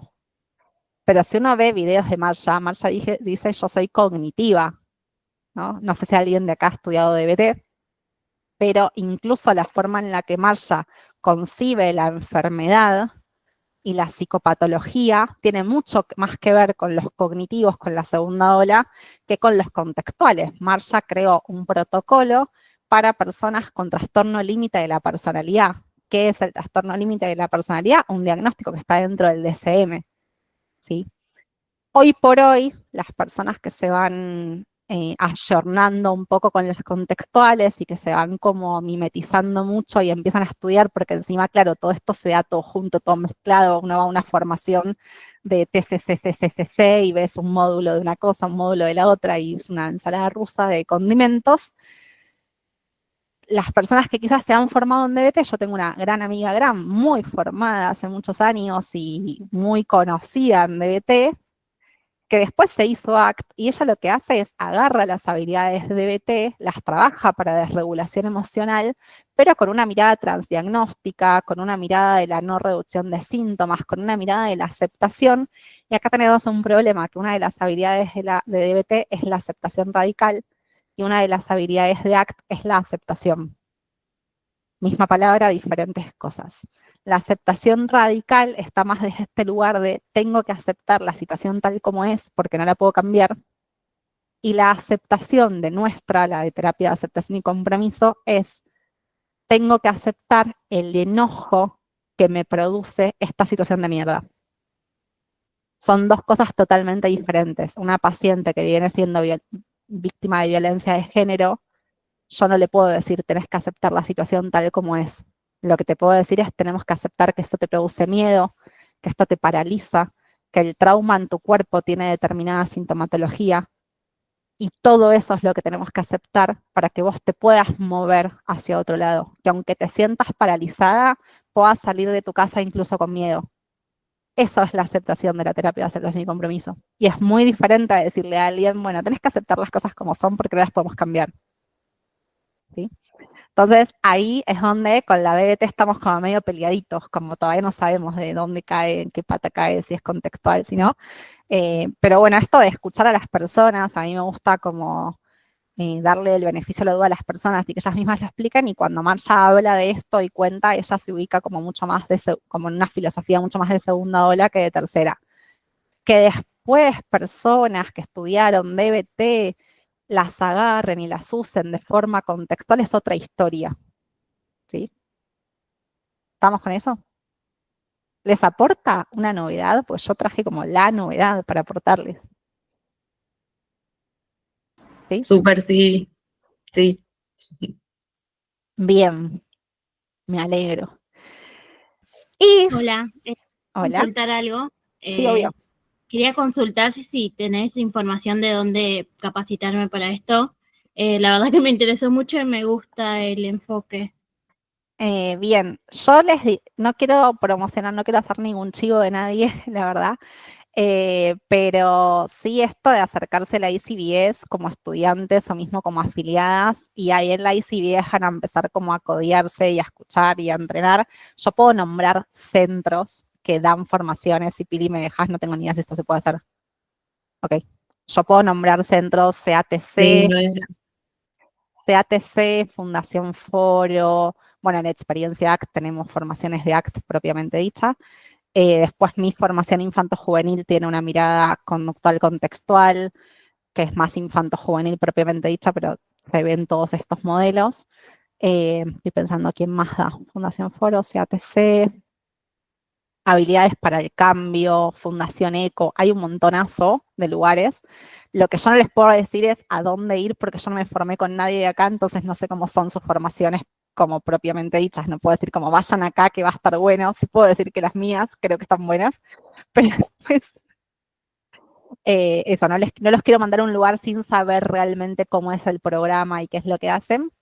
Y después lo que es la ICBS, lo que tiene es ellos hacen un relevamiento de entrenadores en terapia de aceptación y compromiso que se llama Peer Review, que es un entrenamiento de pares, y acá en Argentina tenemos solo dos, Manuela O'Connell y Germán Tetti, que es Germán Tetti de clases en CATC. Perdón, hay tres, y Fabián Olaz en Fundación CIPCO, que es cordobés. Y después hay una peruana. Después latinoamericanos no hay más. Es un gran lugar donde insertarse porque son muy poquitos. Como eso, si Consulta. voy a buscar, quizás yo me iría por los peer review y me fijaría cuánto cobran más que ir a cualquier lado. Alguien dijo consulta. Sí, perdón. ¿Estas terapias son aplicables en niños? Sí, en niños mayores de 6. Ah, ok, gracias. De nada. Lo que hacemos antes de los 6 es trabajar todo. Ven que esta pirámide viene como de grande a chiquitita. Lo que hacemos antes de los 6 es trabajar desde el análisis de la conducta y desde RFT para poder lograr las habilidades básicas que necesitamos para trabajar desde ACT. Por ejemplo, lo que es la relación entre marcos simbólicos de coordinación, de jerarquía, todo lo que es la conducta verbal, como el desarrollo de la conducta verbal. Pasa que la conducta verbal no desde el habla, sino desde la forma en la que relacionamos los significados, sería. Entonces, antes de los 6, si tenemos que trabajar con un niño, vamos a trabajar desde este lugar, enseñándole las habilidades que necesitamos como piso para poder trabajar desde ACT o desde FAP o desde cualquier otra terapia. ¿Y por qué suelen consultar desde este enfoque en niños? Por todo. Enuresis, pesadillas para dormir, separación de los padres, comportamiento disruptivo, incluso chicos con autismo, chicos con déficit de atención, dolor crónico, psico-oncología infantil, como depresión, ansiedad, de todo. Sí, estoy rastreando en la diplomatura qué temas tenemos. Trastornos de la conducta alimentaria, oposicionista desafiante, desregulación emocional, enojo, sí, todo. No se me ocurre algo que no venga a la consulta. La consulta en infancias es como vienen muchas cosas. Sobre todo esto, comportamiento disruptivo en lo escolar, o lo que yo más veo por ahí en varoncitos es el enojo disruptivo, ¿no? Lo que más me llega a mí en la consulta es como esos enojos más disruptivos, y en adolescentes lo que más me está llegando últimamente es como la apatía, la falta de interés, la falta de vitalidad, como perfiles más depre. Por lo menos a mí, estoy en flores, no sé, el resto.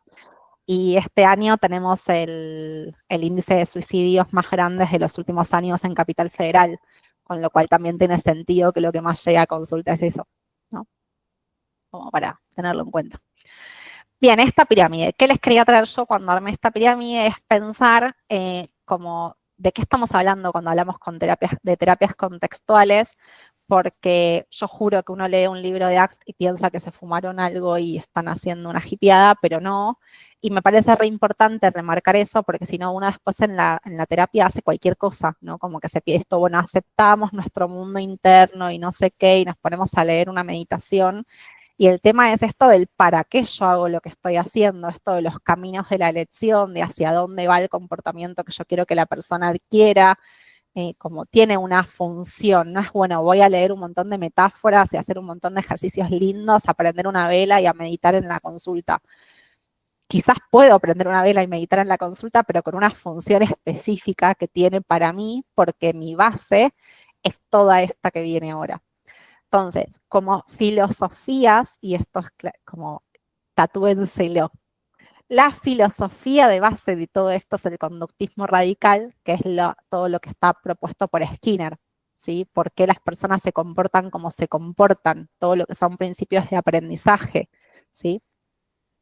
Después de esto, arriba del conductismo radical viene el contextualismo funcional. Si escuchan hablar a Carmen Luciano, por ejemplo, lo que dice es, bueno, es ¿cómo se dice cuando le hacen un baño rosa a las películas tipo la de Barbie?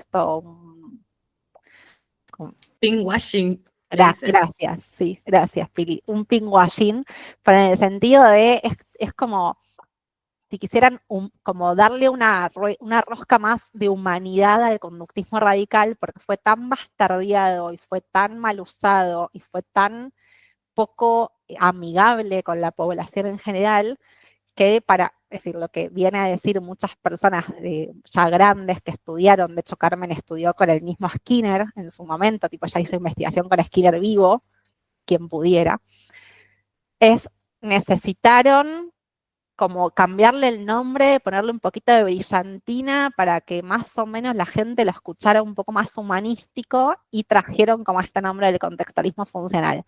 Para mí sí y no, como yo creo que sí es verdad que nos falta mucho leer Skinner para entender conductismo y tener una mirada más humanística. Skinner tiene libros fabulosos como La dignidad y la libertad humana, es decir, es un tipo que ha hablado mucho de lo humano en general.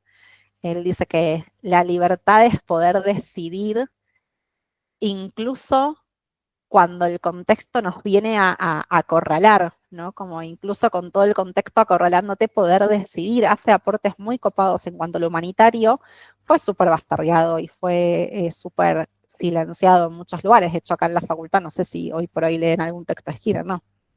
Bueno, es como raro.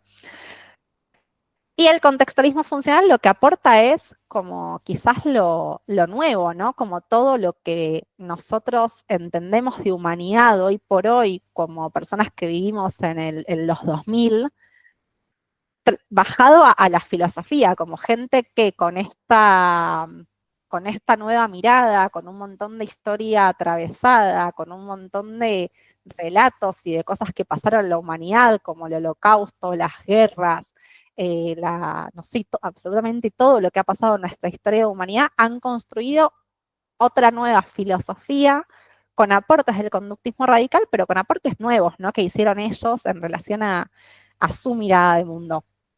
Entonces, si bien son lo mismo en relación a que no dicen que el conductismo radical estuvo equivocado en nada, para mí sí hace aportes copados, como para leer y para pensar. No creo que sea 100% igual.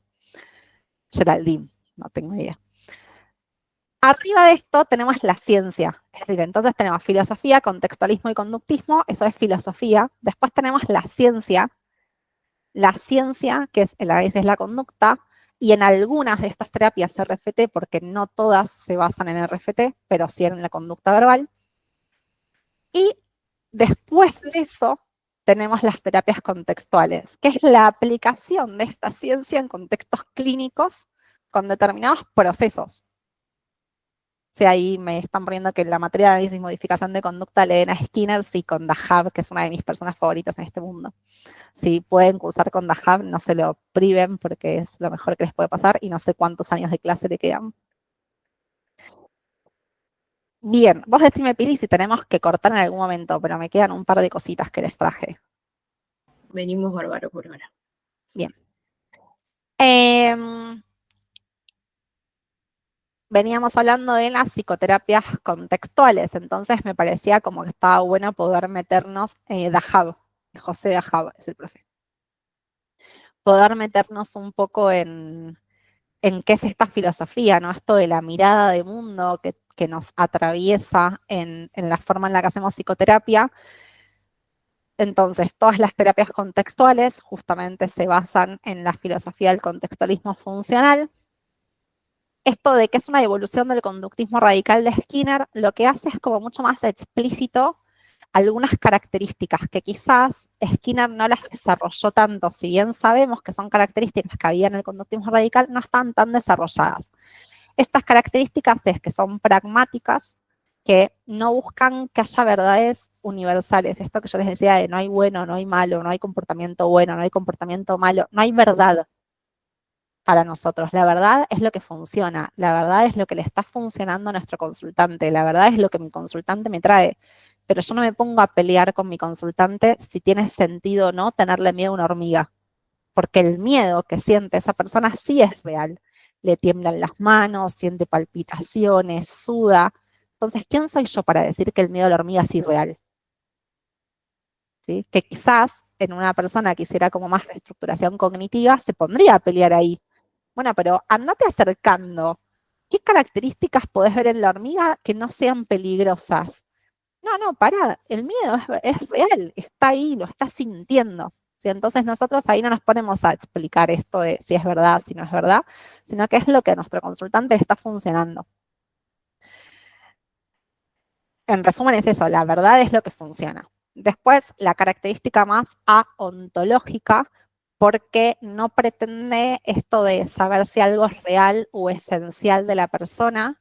Vieron que en otras corrientes por ahí uno va más a esto de qué es lo esencial de esa persona, qué es lo interno, dónde está lo que no le está permitiendo comportarse de determinada manera. Esto de el problema está adentro de la persona, pero nosotros no, simplemente es una forma en la que la persona se fue comportando con el tiempo y fue funcionando. ¿Sí? Y lo que nos interesa es la función de este comportamiento en el contexto, ¿sí? En todo este contexto que estábamos hablando antes. Y por último, que es contextual, que no podemos evaluar una conducta por fuera de su contexto, no podemos decir si algo es malo o bueno. De hecho, incluso en cosas como la depresión, como la ansiedad, tenemos recatalogado que la ansiedad o la depresión es mala, ¿no? Como sabemos, emociones malas, emociones buenas. No sé en qué momento alguien quiso catalogar las emociones así, pero yo, por ejemplo, siento ansiedad frente a un montón de cosas y hace que mi vida sea mucho más rica, porque esa ansiedad es lo que me hace de motorcito, me hace ir para acá, ir para allá, acercarme a tal cosa, curiosear por otra. Y las cosas que mayor ansiedad me dan y me animo a hacer, probablemente sean las que más feliz me hacen o las que más sentido de vitalidad me dan, ¿no? Como, entonces no podría decir que la ansiedad es mala. Ahora, el cómo yo me relaciono con esa ansiedad puede que funcione para la vida que yo quiero tener o no. Si frente a la ansiedad yo me evitara y dejara de hacer las cosas que hago, mi vida sería chiquitita, como no tendría el contacto con las cosas que a mí me hacen bien, con las cosas que a mí me hacen vivir. Entonces, ahí lo que vemos es esta diferencia de no hay algo esencial o real o verdadero, sino es si funciona o no funciona para la vida que esa persona desea llevar. ¿Sí? Me avisan si algo de esto no está claro, pero vamos. Rechaza esto de las explicaciones mentalistas, que ahí viene esto de por qué no somos cognitivos. Un cognitivo dice, la persona se comporta como se comporta porque tiene estos sesgos de pensamientos, porque hay algo adentro de esa persona que hay que cambiar en esa reestructuración cognitiva para que pueda entonces hacer otra cosa. Para nosotros no. Una persona se puede enojar y gritar, una persona se puede enojar y ir a dar una vuelta a manzana, una persona se puede enojar y bla. Puedo pensar que me quiero suicidar, de hecho la mayoría de personas a lo largo de nuestra vida pensamos que nos queremos suicidar, sin embargo es muy bajo el porcentaje de las personas que piensan que se quieren suicidar y realmente lo hacen. ¿Sí? Entonces no es que a cada pensamiento se le ata una acción de manera causal. Nosotros hablamos que hay correlación de eventos, que primero pasa esto, después pasa esto, después pasa esto, después pasa esto, una correlación de cosas que suceden, pero ninguna es causal de la otra. La persona no es que no se levanta de la cama porque siente depresión o porque está deprimida. Hay un montón de otras variables contextuales, además de que siente tristeza o está apático, de por qué no se levanta de la cama. ¿Sí? Entre ellos que Milei es presidente. Perdón, voy a hacer ese chiste todo el tiempo.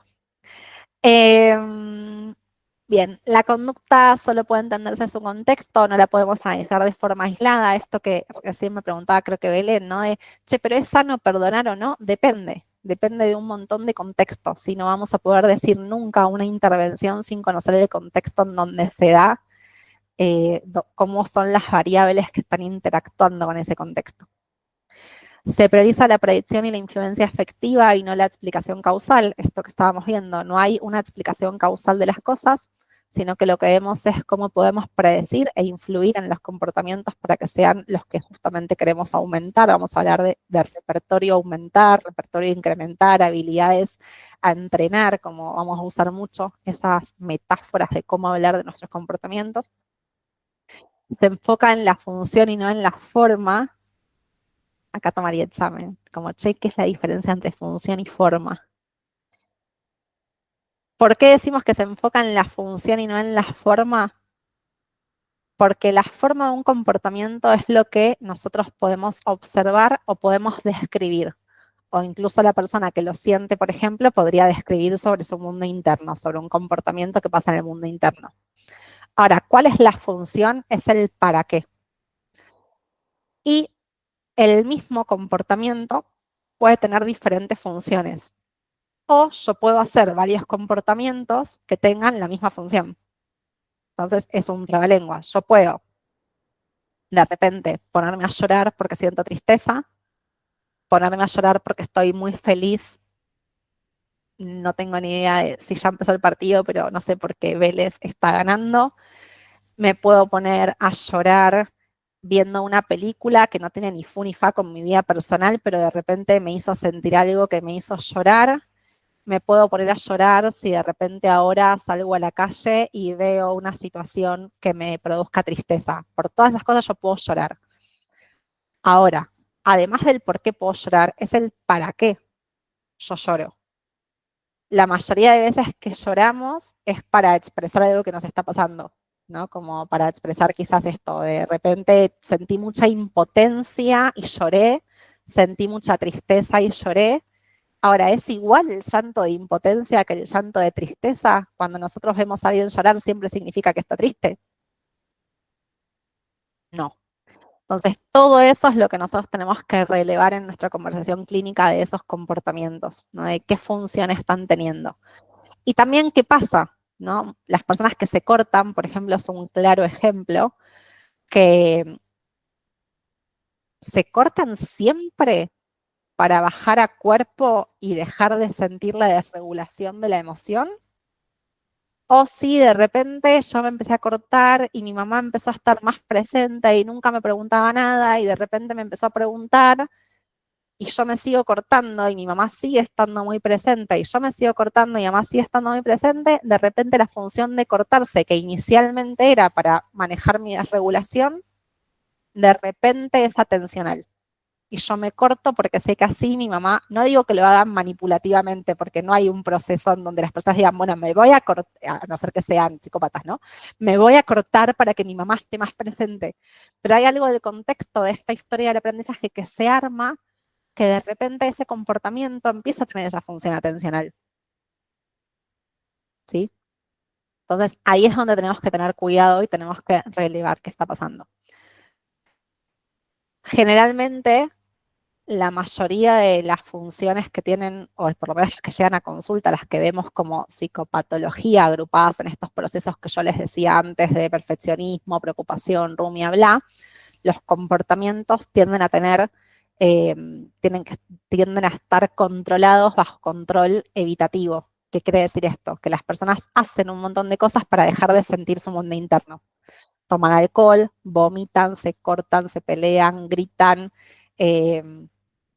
compran compulsivamente en Instagram. La gente hace un montón de cosas para dejar de sentir cómo se siente. Me siento recansado, me merezco comprarme un cuarto de helado. Hoy trabajé todo el día, me merezco abrirme un vino. Y lo vemos todo el tiempo en la tele. No sé si ven series o pelis, ¿no? Pero se ve todo el tiempo. Tuve un día de mierda, me abro una birra, ¿no? Como la forma en la que vamos aprendiendo a manejar nuestro mundo interno generalmente es la evitación. Y nos modelan todo el tiempo. Al nene que llora, que se le dice que deje de llorar. A la nena que se mueve inquieta porque está ansiosa, que se le dice que se quede quieta. Entonces, la mayoría de las funciones que tienden a aparecer en nuestro repertorio de consulta son evitación, y si vamos a los principios de aprendizaje, son reforzamientos negativos. ¿Sí? Es sacar un estímulo aversivo de mi cuerpo mediante un comportamiento. ¿Sí? Más o menos para que ustedes vean como qué tiene que ver esto con todo lo que venimos hablando. Delphi. Sí, uno que es muy común, una forma de evitación, es el llenarte como el día de cosas, es re común. Y yo lo veo mucho en la facultad, en como que vienen y dicen, bueno, tengo una clase y después tengo otra y me anoté el curso y después tengo que irme a mi casa y nunca se permiten parar a pensar en nada. Y lo veo re común y es muy común, de hecho, por fuera de la facultad, en todos lados. Creo que hasta yo lo podría llegar a hacer, pero no sé si me estoy dando cuenta. Rey, qué importante darnos cuenta. Yo seguro que lo hago. Yo soy de esas que anda tipo todo el día mil. Intento que no, pero la vida me lleva puesta. Y esto de que es un síntoma también social y cultural. Como cuanto más hay como dos reglas re claras, ¿no? En Instagram todo el mundo te dice, te enseño cómo hacer para ganar $10.000 trabajando 2 horas por día. Vieron que está lleno de esos videos.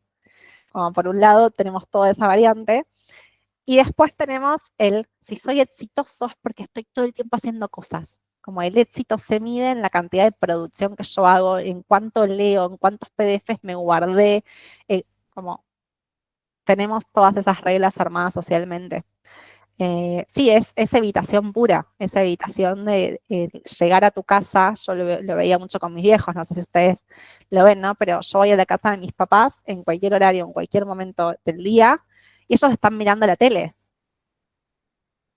Como no hay un compartir, no hay un mirarse, no hay un merendar, no hay una comunicación entre ellos. Es como hacer las cosas de la casa, estar con el nieto, y siempre están haciendo algo para no conectar entre ellos, porque saben que si conectan entre ellos arde Troya. Y mucha gente sostiene sus matrimonios por años así. No me manden este video a mi mamá después, no sabíamos si estaba conectado, ¿no? Y yo lo noto, ¿no? Que vamos a un bar y nos ponemos a mirar y como el niño que hace bardo en la mesa molesta, ¿qué hacen? Le ponen la tablet. Entonces el niño está callado, los papás están tranquilos, estamos haciendo algo terrible, pero nadie se da cuenta. O incluso ver adultos que están en una misma conversación mirando el celular, tipo están uno enfrente del otro y están los dos scrolleando en Instagram. Vivimos todo el tiempo evitando y tenemos que encontrar la forma de vivir más conectados y eso es lo que nosotros vemos como salud, ¿no? Como la flexibilidad psicológica, el poder elegir, que no me arrastre todo esto a tener una vida que yo no quiero ir a comer con mi pareja y estar mirando el celular, me parecería lo más triste del planeta Tierra. ¿No? Como, y hacerse esa pregunta, como, che, yo quiero todas las noches comer mirando la tele o puedo apagarla y hacer otra cosa. Ahora, si yo me dejo llevar por la vida, por el mundo, y probablemente agarre los mismos hábitos que critico o que no me copan. Ya te diré, Piri, cuando tenga la nena, si le pongo la tele para que coma o no a los 6 meses, ya te contaré. Bien, ¿qué más? A ver, que el evento psicológico, los pensamientos, las emociones se analizan como acciones en contexto. Si son acciones, pensar, sentir, tener emociones, son comportamientos, son acciones privados a los que solamente tiene acceso la persona que lo siente y nosotros solo tenemos acceso cuando nos lo describe, ¿sí? Cuando los invitamos a describirlo. Y no es algo interno que causa otra cosa. Me acaloré. Acá les traje un cuadrito, yo se los puedo pasar, no tiene mucho sentido leerlo ahora, pero sí me interesaba como mostrárselos porque es esto de entender las diferencias, de no comernos caballos por cebras en la facultad. A mí me hubiese encantado que alguien que no tener que hacer todo el trabajo sola, me hubiese encantado que alguien viniera y me dijera como, che, fíjate que las hipótesis de mundo son re diferentes unas de la otra, como fíjate cuál te hace sentido a vos y a partir de ahí busca cómo trabajar, como realmente me hubiese encantado buscar como la supervisora que tengo ahora o la que ya tengo hace un tiempo, como que alguien me hubiese parado el carro y me hubiese dicho como, che, pará, pero que esto tenga sentido para vos primero, ¿no? Como hacernos esa pregunta, lo que estoy estudiando, lo que estoy leyendo, ¿me hace sentido o no? ¿Lo puedo criticar? Nadie, ni el mismo Skinner, es como lo absoluto del saber y del conocimiento. Y ni yo, ni nadie, cualquier persona que se les plante y le diga, porque yo tengo la verdad y yo sé lo que hay que hacer, mentira. Y en esa interacción con los textos, con los discursos, con las preguntas, es donde para mí ustedes van a encontrar, espero, la felicidad de hacer lo que hacemos. A mí me preguntan, che, pero a vos te gusta trabajar. Yo amo mi trabajo. Por eso estoy a las 8:30 de la noche haciendo esto. Es decir, como yo realmente amo lo que hago. Y no fue siempre así. Y me arrepiento muchísimo de no haber trabajado de la forma en la que amaba durante varios años que fueron prácticamente un infierno. Entonces, ahórrense, no hace falta pasar por infiernos, no hace falta estar laburando 15.000 horas diarias y que los pibes te muerdan, te pateen y no sé qué. Y la única salida laboral no es ser acompañante, hay un montón de otras salidas laborales que pueden usar o que pueden hacer, como preguntarse, ¿es el espacio en donde yo quiero estar? ¿Me gusta? ¿No me gusta? ¿Tiene que ver conmigo? ¿No? Para mí es como crucial para que después de 10 años, 15, puedan seguir eligiendo la profesión y cambiar y mutar la cantidad de veces que necesiten, como esto de no comprarse nada al 100%. Así que este cuadrito un poco trae como estas diferencias, ¿no? De qué es lo que podemos ver en cada corriente. Como ven, yo le escapo poner psicoanálisis porque nunca entiendo nada de psicoanálisis, no sé ni dónde está en este cuadro, después si quieren juegan a ver dónde lo meterían. pero acá hay como algunas hipótesis de mundo más filosóficas y cómo encajan, digamos, las ciencias o las formas de trabajo en psicología en cada uno de estos mundos y la explicación que hacen de salud o enfermedad, ¿no? Esto del mecanicismo que es más el cognitivo, de la causalidad, de esto que hablábamos, hay algo malo adentro de la persona que causa que la persona se comporta como se comporta, hay algo que arreglar, no sé, igual, hay algo que arreglar adentro de la persona que hace que la persona se comporta como se comporta, y nuestra mirada, esto de hay algo que funciona en este repertorio de comportamiento que hace que este repertorio se instale, pero no por eso tiene que ser con el que nos vamos a morir, ¿no? Como esto de, ¿las personas pueden cambiar? Sí, las personas pueden cambiar. Si laburan en su repertorio, si conectan con lo que les pasa, si están dispuestos a hacer algo diferente con sus vidas, las personas pueden cambiar. ¿Hay excepciones? Y calculo que sí, no lo sé, pero yo soy una fiel creyente, si no, no sería psicoterapeuta, de que las personas realmente pueden cambiar, incluso personas esto que están en situación de privación de su libertad, incluso personas que están en psiquiátricos, incluso personas que han sido violentas con sus parejas o con sus hijos. Yo creo que hay una oportunidad de cambio si uno trabaja genuinamente desde esto de quién yo quiero ser y cómo me siento en estos espacios, en estos lugares. Así que nada, pueden chusmear y mirar. Y para terminar, les traje una frase que para mí resume todo lo que dije hasta ahora, que dice que desde el contextualismo funcional no buscamos descubrir una verdad universal sobre la mente, buscamos construir herramientas útiles que nos permitan entender, predecir e influir en la conducta humana en su complejidad situacional y siempre cambiante. No se trata de que esté bien o mal, sino de lo que funciona para vivir de forma más plena y coherente con lo que importa. Para mí resume casi todo lo que hablamos hoy, ¿no? Y dejarlas con esta idea de quizás muchas cosas de las que les dije pueden parecer muy ideales o poco pragmáticas, pero en la forma de trabajo, en la aplicación clínica, es muy, muy pragmática y tiene efectos maravillosos. Acá están mis redes, mi mail, si me necesitan para algo, siempre contesto, por ahí tardo un poco, pero siempre contesto. ¿Dudas, preguntas, Pilito tuyo? Gracias por quedarse, porque es un montón de tiempo. Bueno, al principio habías comentado que tu objetivo de hoy era convencernos. Yo creo que lo lograste. Nada, siempre, yo soy egresada de la UBA, así que toda mi formación fue basada en el psicoanálisis. En el ambiente laboral en el que estoy también estoy rodeada de psicoanalistas, así que bueno, es un poco difícil a veces encontrar en la práctica y con quién conversar sobre estas cuestiones más teóricas y que también son en la práctica, porque es distinto abordarlo desde el psicoanálisis a abordarlo desde otra corriente. Pienso en las intervenciones o en las estrategias a seguir, es como encuentro diferencias y bueno, dificultades para poder llevarlas a cabo. Pero bueno, me trataré de armar mi propia red para nada, seguir formándome en esto. Y meterse en esto, en los grupos de intercambio, en Fundación Foro, si no me equivoco, no sé si sigue, pero si no me equivoco, tienen como becas para residentes. Si les escribís un mail, les contás tipo soy residente de tal lado, no sé qué. Sé que antes hacían becas para residentes por si te interesa formarte en algo de esto y codearte en ese mundo. No sé si hay algún otro residente o concurrente acá, pero sé que ellos tenían como una facilidad exclusiva para ese grupo de profesionales. Bien, gracias por el dato, no lo sabía. De nada. Sí, sigan en la carrera, termínenla. Ahí voy a dejar en el chat un grupo que en realidad no es ni de la facu ni de nada, simplemente es de psicólogos, pero muchas veces pasan formaciones, pasan libros, papers, información que circula y el lugar donde uno pregunta y siempre hay alguien con ganas de responder y de charlar. Así que siempre está bueno compartir, hacer comunidad y preguntarse con otros. Siempre es muy bueno. Por eso también mañana tenemos el festi, que les recuerdo la invitación. Podemos pasar por ahí, charlar, conversar, conocernos. Atención de pacientes. En ese grupo suelen pasar también derivaciones. No sé dónde se te puede ocurrir, Gerald, que recomendemos. Depende del nivel socioeconómico mucho. En Fundación Foro hay terapia, pero es muy cara. CATC también tiene terapia, pero es bastante cara.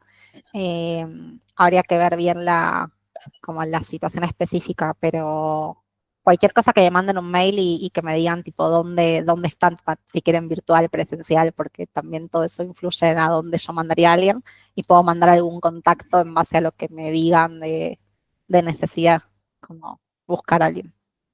Total, si es particular, ahí en Si Evidencia es una red de psicólogos que está muy buena también, donde siempre puedes buscar.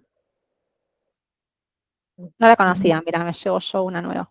Es Sí. de Facu Calvó, que es un amigo de la casa. Ah, sí, Facu, sí, que ahora lanzó su libro, tengo que comprarlo. Hoy lo vi, Sí, estaba a punto de comprarlo y me colgué con otra cosa. nos tenemos que afiliar al sindicato de cursilería. Sí, exacto. Muy bien, bueno, las diapos sí, bueno, esto quedó grabado, así que seguramente va a estar subido, quédense atentos y atentas a las redes, que seguramente vamos a compartir por ahí la grabación. Yo te paso las diapos. Y después nada, yo tengo también un newsletter que suelo mandar un mail una vez al mes con alguna reflexión, algún paper, alguna cosa para mirar en tele, tipo serie o peli, como si se quieren suscribir también, bienvenidos ahí a la info. Buenísimo, bueno, todos lugares para hacer red y para seguir compartiendo entre todos. Exacto. Si me mandan por Instagram, yo les mando el link para suscribirse, o si no, ahí en mi perfil está el link para suscribirse directamente. Bien, genial. Bueno, Perfecto. gracias Pili por la invitación, gracias a Motorcico y al Impulso ahí por invitarnos, por hacer que esto llegue a oídos de las personas. Muchas gracias a vos. Sí, Y cualquier cosa que necesiten, me escriben. No hay drama. buenísimo. Bueno, me alegro que les haya ocupado, a mí también me ocupó un montón, quedé súper contenta, así que bueno, muchas gracias Gerald por compartirlo con nosotros. Así que bueno, nos estamos viendo y compartimos el link en cuanto lo tengamos. Dale, un abrazo. Muchas Cuídense. gracias y nos vemos. Linda noche.